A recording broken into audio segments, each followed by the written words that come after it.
Você pode abrir a palavra de Deus comigo no Evangelho de João, capítulo 16, a partir do verso 5.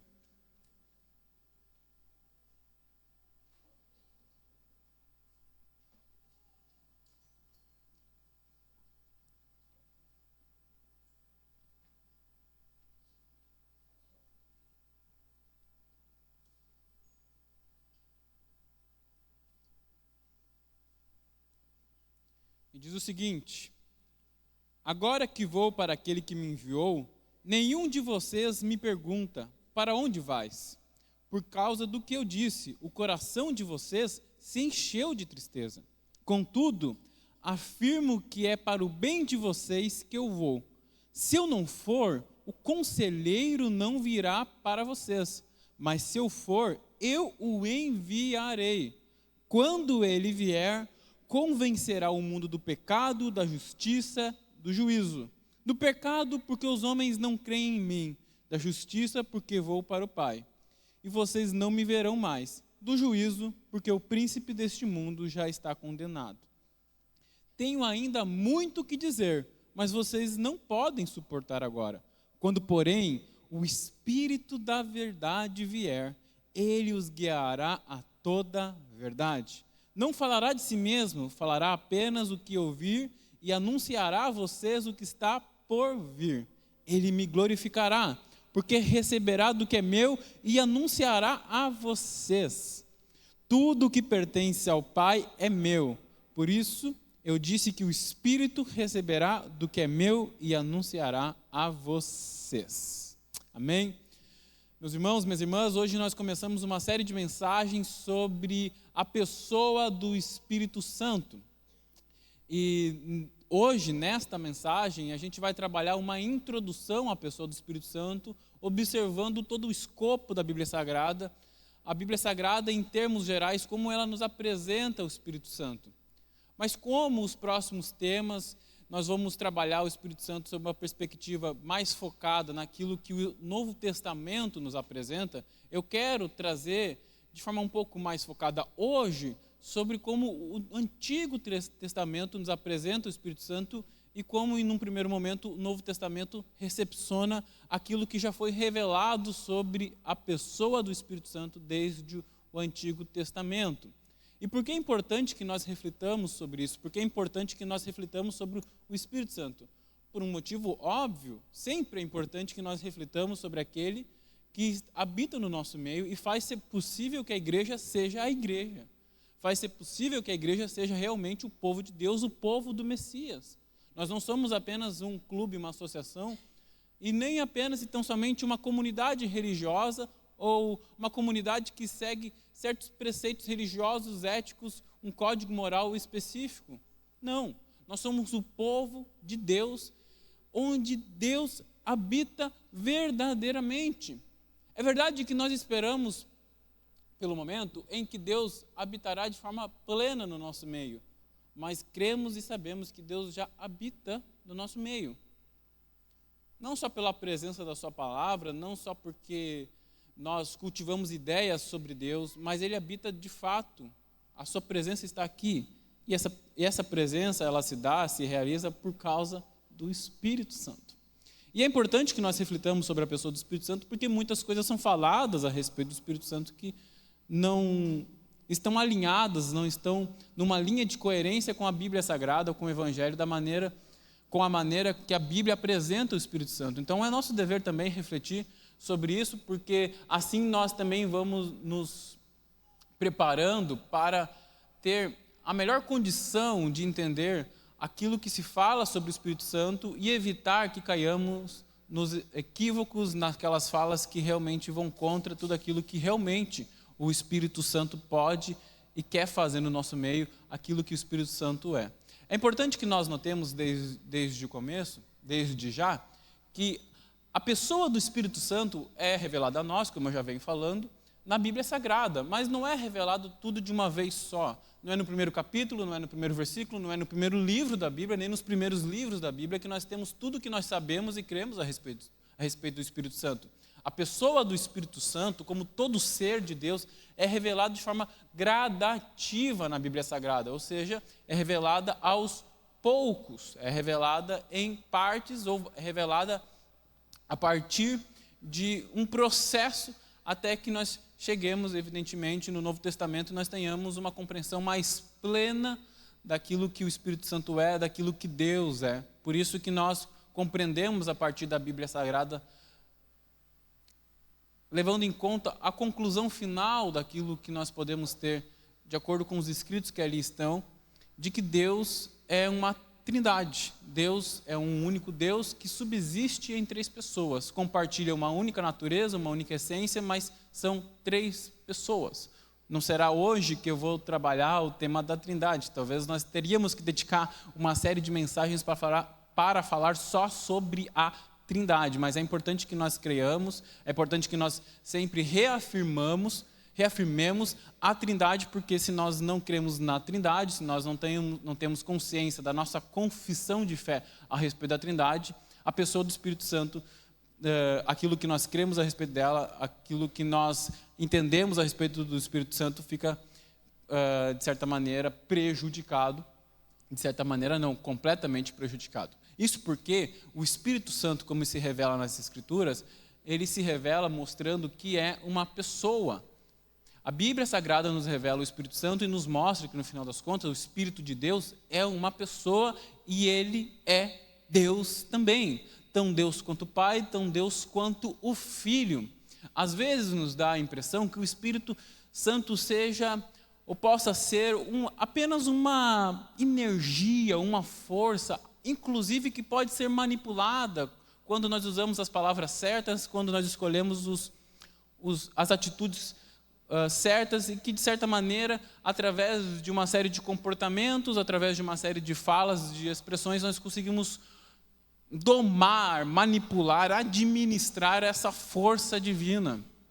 E é claro, o Espírito Santo é uma força, mas vai além disso. O Espírito Santo é uma pessoa que tem sentimentos, que tem vontade, que tem personalidade, porque o Espírito Santo é uma das pessoas da Trindade, porque o Espírito Santo é Deus com o Pai e com o Filho. Mas também é verdade que quando nós lemos o Novo Testamento, nos fica mais claro e nos fica mais explícito que o Filho tem sim uma identidade compartilhada com Jeová, o Deus de Israel. Em João, no capítulo 1, a partir do verso 1, a gente já tem ali declarações explícitas sobre isso. Quando diz, no princípio era o Verbo, e o Verbo estava com Deus, e o Verbo era Deus. Ali nós temos uma declaração explícita que o Filho também é Deus.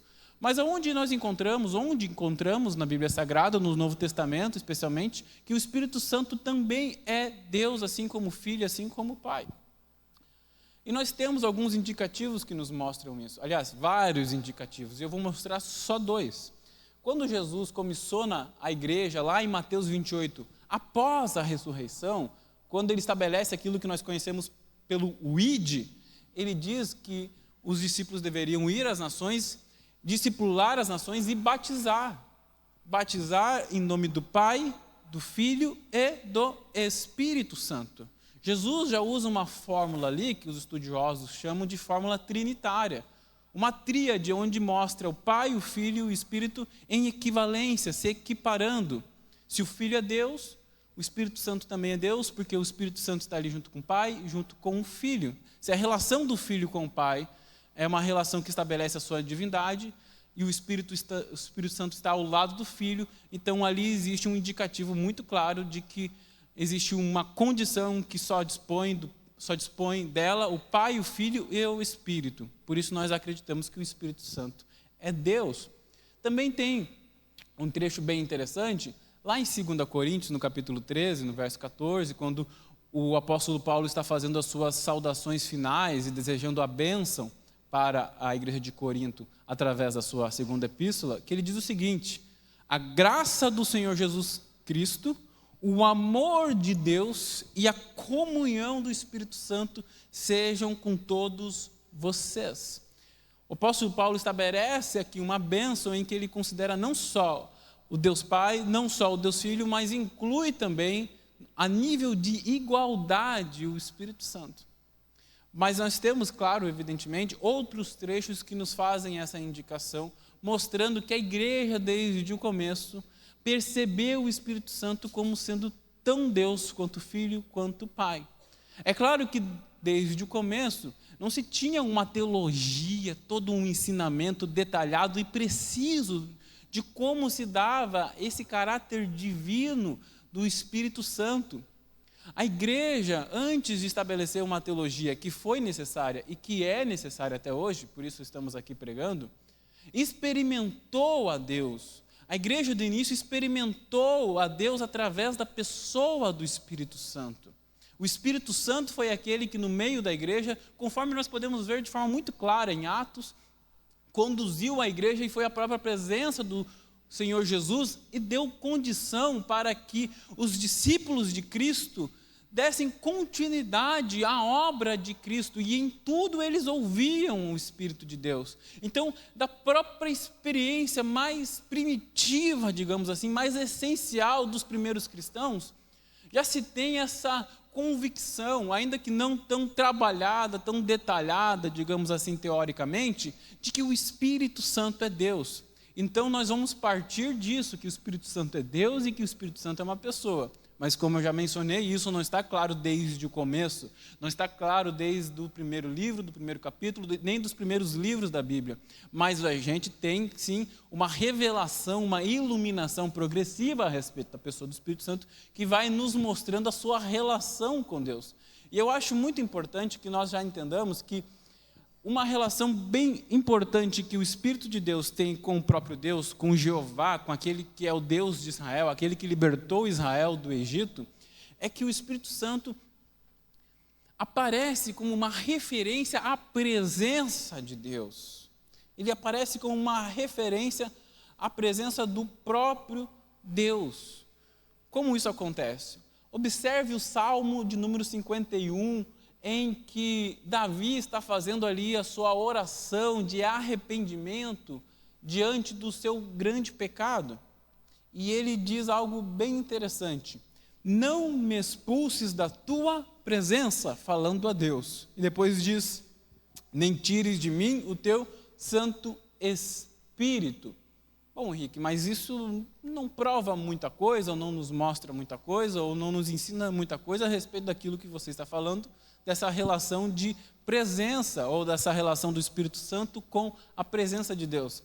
Mas observe bem, gente, preste atenção nisso. Eu sei que hoje nós não estamos aqui diante de uma pregação tão convencional, mas é um momento para que nós aprendamos não só a respeito do Espírito Santo, mas que também, por consequência, nós consigamos adquirir algumas dicas, algumas ferramentas, alguns recursos para que nós leiamos melhor a Bíblia, leiamos melhor a palavra de Deus.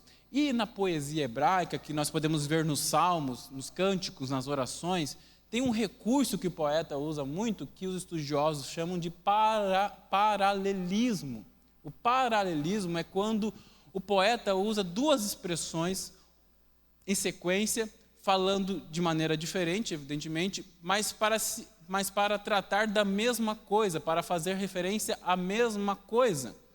Então, quando ele fala não me expulso da tua presença e depois nem tire de mim o teu espírito, ele está usando um paralelismo, duas expressões que denotam a mesma coisa. Sair da presença de Deus e perder o espírito é a mesma coisa para o salmista. Isso também é verdade lá no Salmo 139, verso 7, que diz: para onde eu poderia escapar do teu espírito? Primeira expressão. Agora a segunda expressão paralela, que quer denotar a mesma coisa: para onde poderia fugir da tua presença? Então, a relação do Espírito Santo com a presença de Deus já é bem percebida no Antigo Testamento. De certa maneira, quando o povo de Israel se deparava com essa expressão, seja nos escritos, seja através da boca do profeta, eles estavam relacionando isso e interpretando isso com a presença do próprio Deus no povo de Deus, no meio do povo de Deus, seja para ele usar o profeta, seja para ele dar condições para alguém batalhar e vencer em favor do povo de Deus, para ele dar capacidade em virtude de uma tarefa que Deus quer que alguém ou um grupo de pessoas realize. E eu acho interessante também que, como a compreensão sobre o Espírito Santo não está plenamente completa no Antigo Testamento, nós não temos descrições super detalhadas e precisas. O Novo Testamento, em vários lugares, vai tratar com a expressão Espírito Santo, com a pessoa do Espírito Santo, para melhor compreender, para melhor entender, para melhor se aproximar dessa pessoa, não com tratados de teologia, como eu já mencionei, mas através de imagens, de símbolos. O Espírito Santo é relacionado com a imagem, por exemplo, do fogo, é relacionado com a imagem da água, é relacionado com a imagem do óleo. Mas, sobretudo, o Espírito Santo é relacionado com a imagem do vento, do sopro, do fôlego. Aliás, não só é relacionado como a expressão Espírito Santo no Antigo Testamento, que foi escrito em hebraico, que é Ruá Elohim, Elohim é Deus e Ruá é Espírito. E Ruá, Espírito, é a mesma palavra que é usada para sopro, para vento, para fôlego, a mesma palavra. E às vezes é difícil de entender quando na Bíblia Sagrada, quando no Antigo Testamento, a expressão Espírito Santo está fazendo referência ao Espírito ou está fazendo referência ao vento, ao sopro que sai da boca de Deus. Mas talvez nós não tenhamos que tentar entender quando é uma coisa e quando é outra, porque dentro da imaginação do antigo povo de Israel, dentro da sua cultura, da sua linguagem, a ideia de espírito estava completamente vinculada à ideia de fôlego, de vento, de sopro. Então, o Espírito Santo é o sopro de Deus, é a vida que sai de Deus, é a própria vida de Deus, é o próprio fôlego de Deus.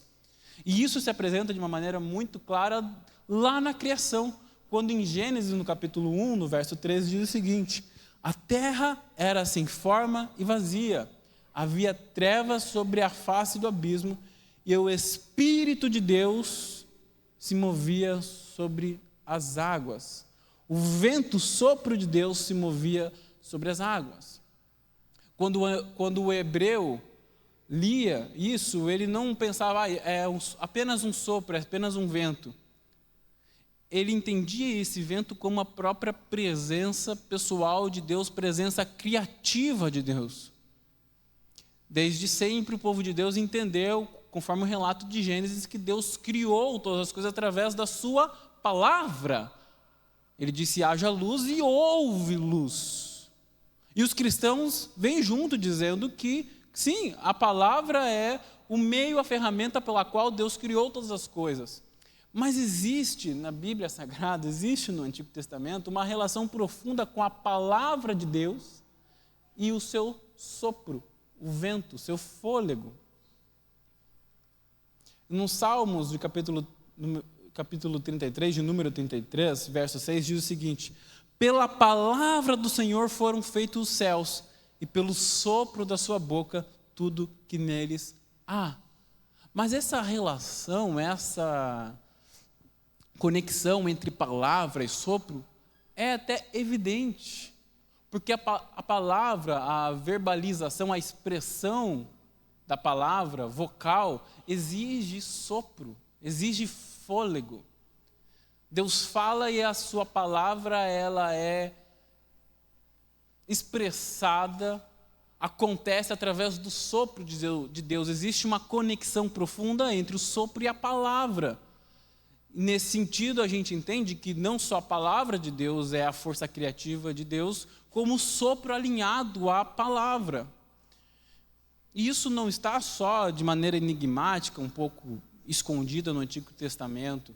Isso é uma coisa que os estudiosos, inclusive, chegam a um consenso da compreensão antiga do Antigo Testamento, do antigo povo de Israel, sobre o Espírito de Deus. O Espírito acompanha a palavra.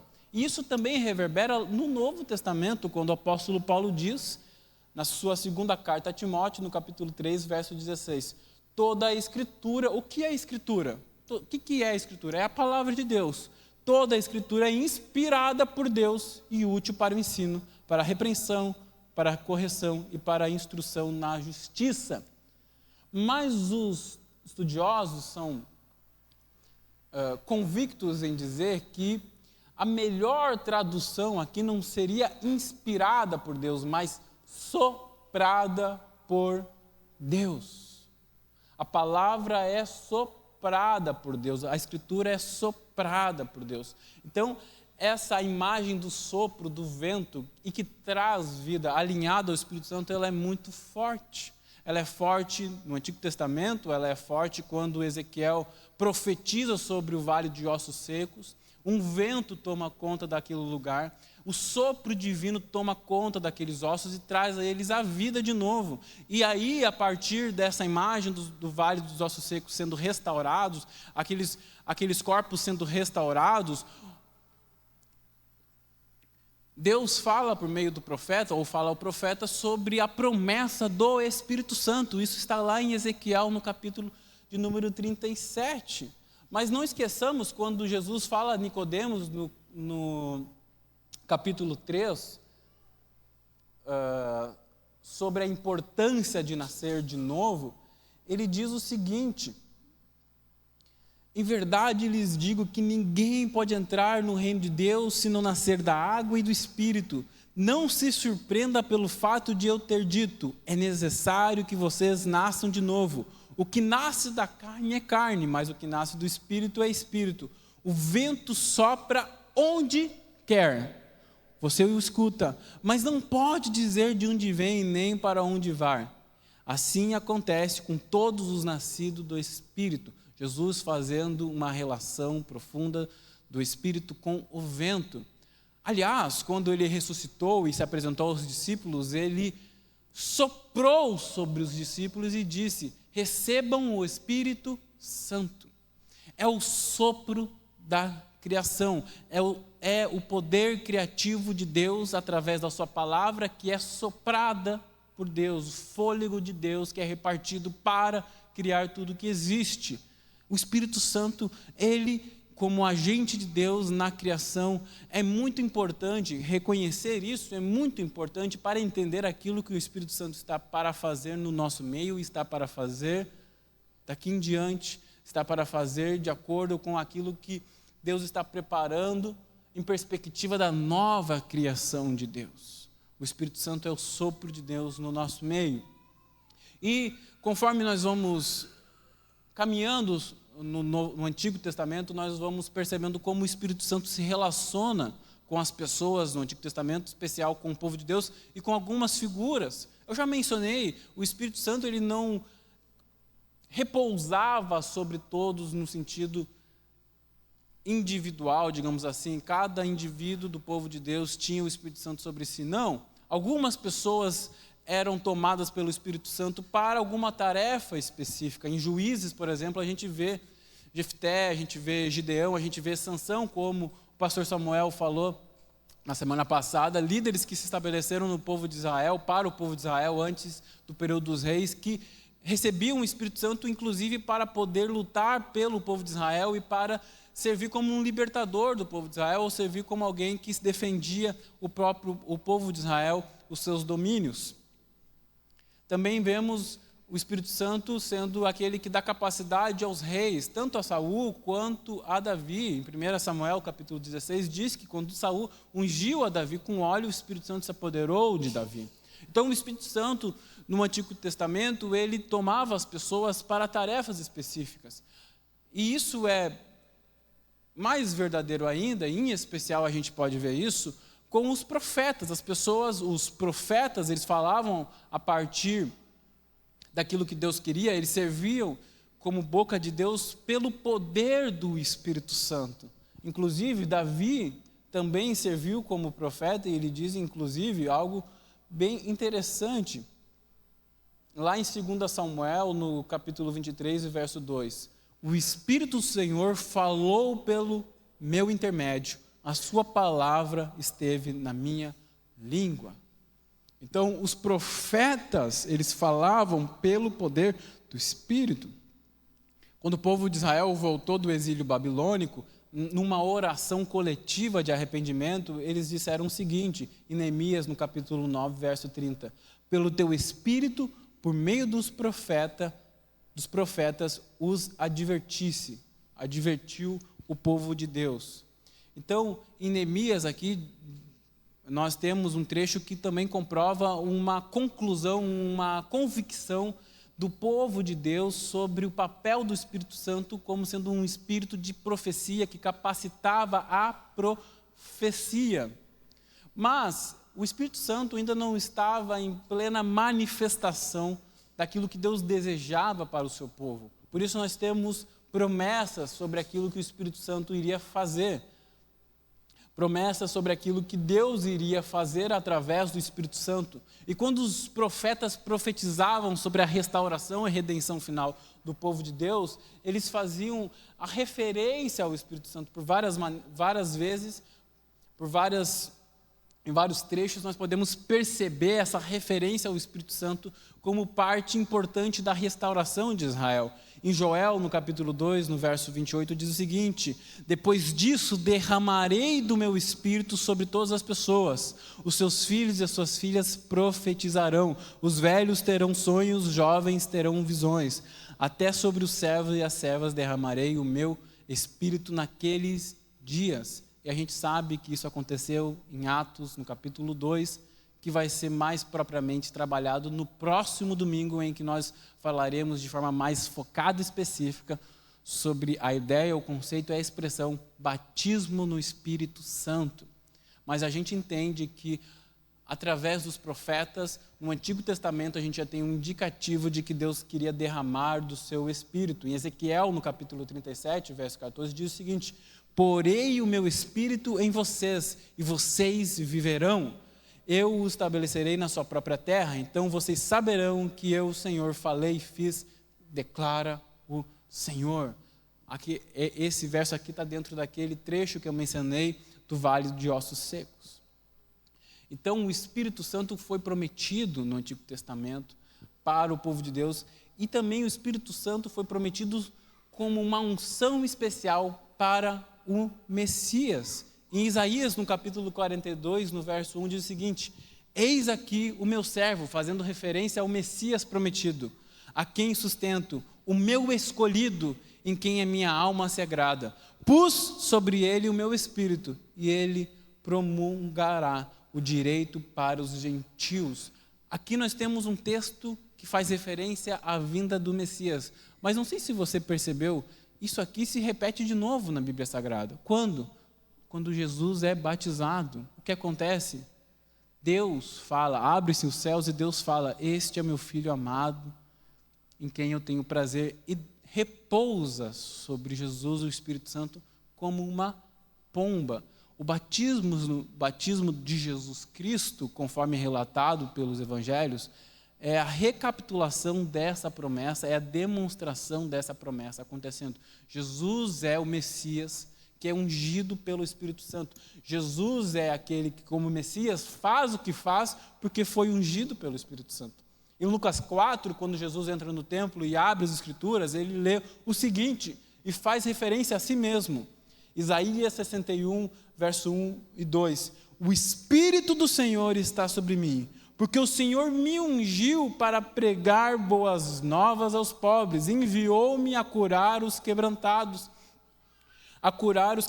de coração, a proclamar a libertação aos cativos e pôr em liberdade os algemados, e a pregoar o ano aceitável do Senhor, o dia da vingança do nosso Deus, a consolar todos os que choram. Foi esse trecho aqui que Jesus leu no templo, fazendo referência a si mesmo. O que nós aprendemos sobre isso? Que Jesus desempenhou a sua obra como Cristo, como enviado, como Messias, pelo poder do Espírito Santo. E porque Jesus prometeu o Espírito Santo, assim como prometeu no trecho que nós lemos no início, o outro Consolador, como ele prometeu em Atos no capítulo 1, e foi realizado em Atos no capítulo 2, como João Batista, falando a respeito de Jesus, diz que Jesus viria para batizar com o Espírito, porque Jesus então envia o Espírito, justamente para que a sua obra como Messias seja transferida, ou melhor dizendo, estendida à igreja. O Espírito Santo no nosso meio não é só para que nós desfrutemos da presença de Deus, mas essa presença de Deus é a presença que nos capacita a ser no mundo a extensão de Cristo Jesus. Cristo aparece nas nossas vidas porque o Espírito de Cristo está em nós, nos dando capacidade de ser um povo que reflete o seu Messias, testemunha o seu Messias. Jesus diz em Atos: e vocês receberão poder quando descer sobre vós o Espírito Santo, para que sejam as minhas testemunhas. Tudo da nossa vida cristã depende do Espírito Santo, desde o convencimento do juízo, da justiça e do pecado, como Jesus disse, do novo coração que os profetas profetizaram, e que Jesus faz referência ao dizer que deveríamos nascer de novo. A regeneração, nascer de novo, é obra do Espírito Santo, e o Espírito Santo também vai nos santificando, nos transformando, vai nos dando um caráter que é de acordo com o caráter de Cristo, vai nos dando dons, capacidades e habilidades para que nós sejamos no mundo a extensão do próprio Cristo. Por isso que não é sem motivo que o apóstolo Paulo chama a igreja de corpo de Cristo. Nós somos o povo que é ungido com o Espírito do Cristo. Não são apenas os pastores, não são apenas os ministros, não são os pregadores que são ungidos. Há o ungido de Deus lá, o ungido de Deus acolá, naquela igreja, naquele grupo. Ele tem mais a Deus do que outras pessoas, ele tem mais unção do que outras pessoas não. Todo aquele que crê no Filho de Deus, todo aquele que faz parte da igreja está debaixo da unção do Espírito Santo. A gente já ouviu mais relatos como esse que eu vou mencionar agora, mas isso ainda é muito real.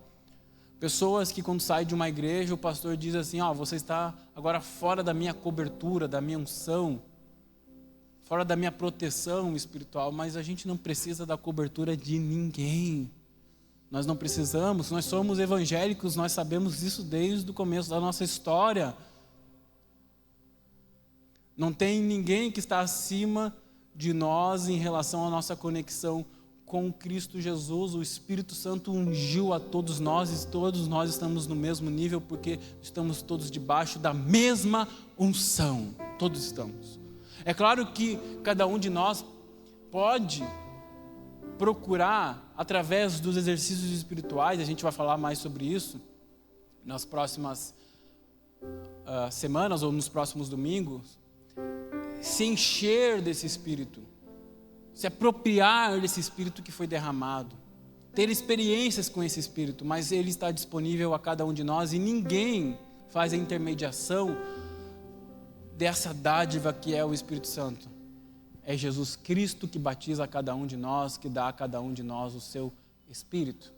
E para finalizar, meus irmãos, pensando no Espírito Santo como aquela que é a expressão da vontade ou da presença de Deus no meio do povo de Deus, como já ficou claro desde o Antigo Testamento, quando a gente pensa na manifestação da presença de Deus, a gente pensa no templo, no santuário, onde Deus habitava, onde Deus se manifestava, onde Deus concentrava a sua presença de uma maneira especial, pelo menos de acordo com aquilo que o povo de Deus no Antigo Testamento entendia e compreendia.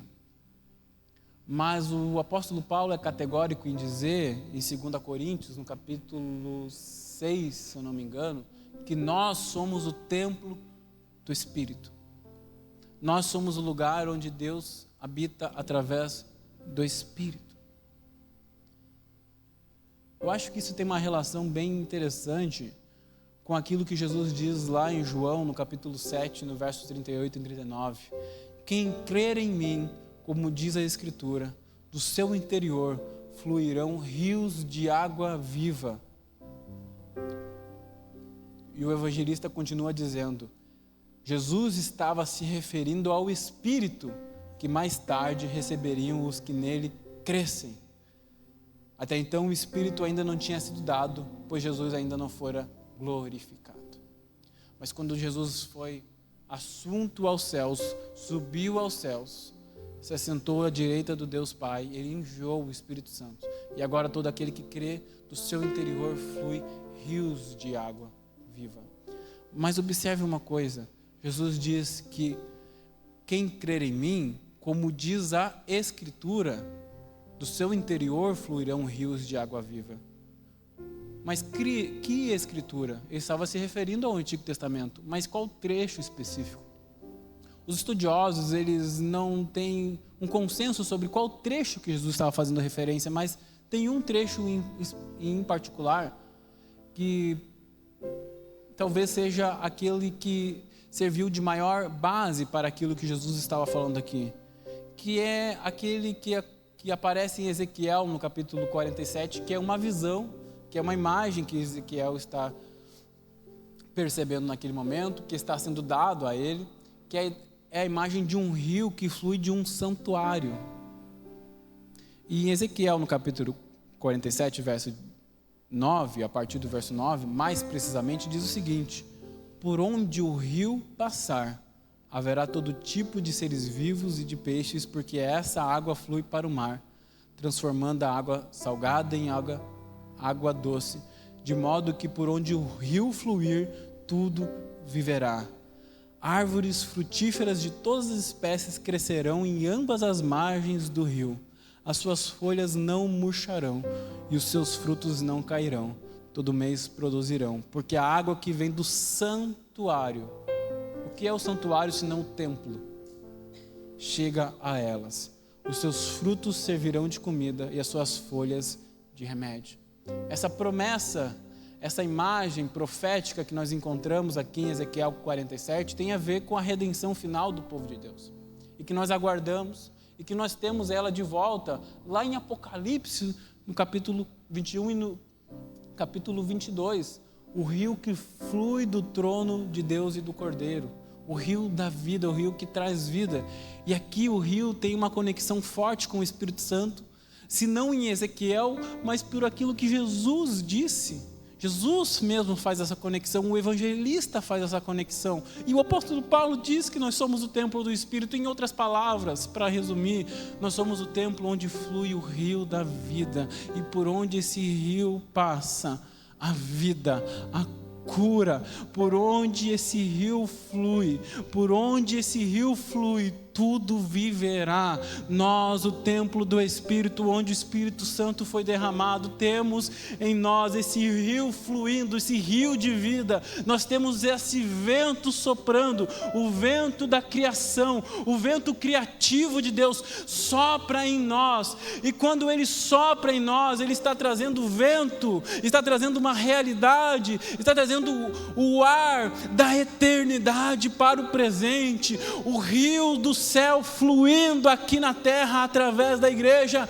E tudo isso porque o Espírito de Deus está no nosso meio, porque nós somos o santuário onde Deus habita e manifesta a sua presença. E como um vento que traz vida, como um rio que traz vida, o Espírito Santo é derramado em nós e através de nós ele flui. E aonde quer que a igreja esteja, tudo viverá, as coisas serão consertadas e o poder criativo de Deus começa a colocar as coisas no devido lugar.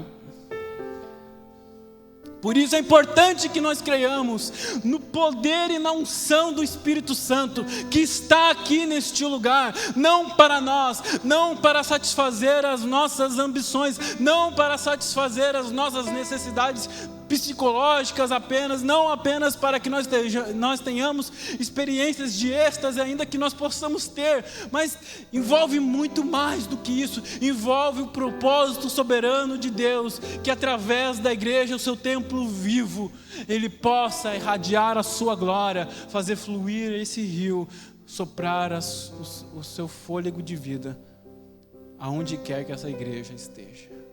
Porque essa igreja, esse povo é a extensão do Messias, que foi ungido com o Espírito e que também nos unge com o Espírito. Amém? Você pode ficar de pé.